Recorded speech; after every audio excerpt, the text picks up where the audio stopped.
Big boss అందరిని పిలిచి ఏం చేస్తాడంటే ఒక చెట్టుకి ఫ్రూట్స్ ఏలాట్ చేస్తుంటాడు. దాంట్లో సీడ్స్ పెట్టుంటాడనమాట. ఒక red colour, black and blue colour. So, ఎవరెవరి నేమ్ మీద ఏ యాపిల్ ఉందో అది తీసుకోమంటాడు. అందరికి తీసుకుంటాడు.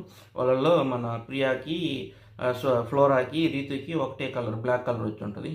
సో, ప్రియా కొంచెం తెలివిగా ఆలోచించి, అంటే ఇది కొంచెం ఏదో కరెక్ట్ కాదు, దీనికి ఏదో ఉంటుందని చెప్పి తను చేంజ్ చేసుకొని బిగ్ బాస్ అడుగుతాడు, ఎవరైనా చేంజ్ చేసుకోవాలంటే ముందుకు రండి అంటాడు. మన శ్రీజాదము, రీతు, ప్రియా ముగ్గురు బయటకు వస్తాడు. వాళ్ళకి మళ్ళీ సపరేట్గా మూడిస్తాడు.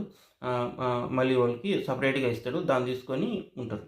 యాక్చువల్గా దీని తర్వాత మన రీతు గారిని కన్ఫ్యూజన్ రూమ్కి పిలుస్తాడు. కన్ఫ్యూజన్ రూమ్కి పిలిచి చికెన్ తను ముందు పెట్టి, మీకు చికెన్ కావాలంటే మీరు హౌస్లో ఉండే అందరి సీక్రెట్స్ చెప్పాలి, మీరు ఆల్రెడీ మాకు చెప్పారు సీక్రెట్స్ చెప్తామని, సో చెప్తే నీకు చికెన్ తినొచ్చు అని చెప్తాడు. దానికి ఆమె ట్రై చేస్తే పెద్ద వర్కౌట్ కాదు, ఆమె పెద్ద చెప్పలేకపోద్ది, అందరికి తెలిసినే చెప్పద్ది.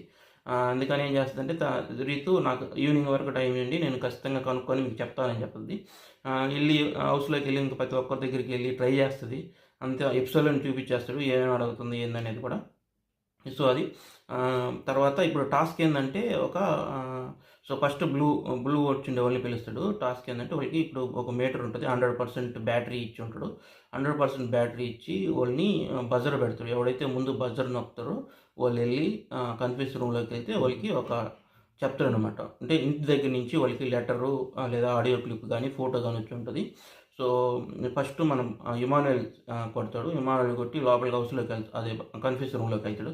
కన్ఫ్యూజ్ రూమ్లోకి వెళ్తే పాప ఇమానుయల్ అందరి గురించి ఆలోచించి అందరి గురించి ఆలోచించి ఏం చేస్తాడంటే సో తనకి చెప్తాడనమాట బిగ్ బాస్. ఓకే, 35% వచ్చి మీ మమ్మీ ఆడియో క్లిప్ ఉంది, 45% వచ్చి మీ నాన్నగారు రాసిన లెటర్ ఉంది, లేదా 25% వచ్చి ఫోటో ఉంది, మీకు ఏది కావాలో అది సెలెక్ట్ చేసుకోండి అని చెప్తాడు. 25% సెలెక్ట్ చేసుకుంటాడు. అందరికి అవకాశం ఇవ్వండి బిగ్ బాస్, అందరూ ఫీల్ అవుతున్నారు అని చెప్పి పాపం అది తీసుకొని వెళ్ళిపోతే కొంచెం ఫుల్ ఎమోషనల్ అవుతారు. సో ఇంటికా నుంచి వచ్చిన లెటరు, మన రాము కూడా బాగా ఎమోషనల్ అవుతారు. అందరూ తనుజ కానీ అందరూ మనకు అవకాశం రాలేదని ఫీల్ అవుతూ ఉంటారు.